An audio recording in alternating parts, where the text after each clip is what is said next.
Ano ang pre-colonial na alpabeto ng Pilipino? Call a friend. Ayun. Ano yan? Ano yan? Bye-bye. Bye-bye is correct. Sino ang ama ng wikang pambansa? Lu, hindi ko alam mo ikaw. Wala, tumalikod. Ano sagot mo? Dali, ikaw yun. Ayaw niya. Ang sagot mo ay? Manuel L. Quezon po. Dr. Harrison. Ba't niyo binabash? Anong sagot niyo? Dali. Nasa orange bill. Si Osmeña. Final answer. Manuel L. Quezon. Correct! Oh my God. Manuel L. Quezon. Correct! Bukod sa Filipino, magbigay ng 3 native languages ng Pilipinas. Ilocano. Okay. Ilonggo. Bisaya. Is correct! Bisaya, Okay. Ilonggo, Okay. Waray.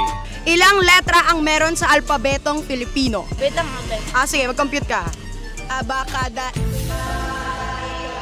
Mamili. 27, 28, or 29? 27, 28. Final answer! Wait lang! Maraming na ako ate. Hindi ko na alam gagawin ko.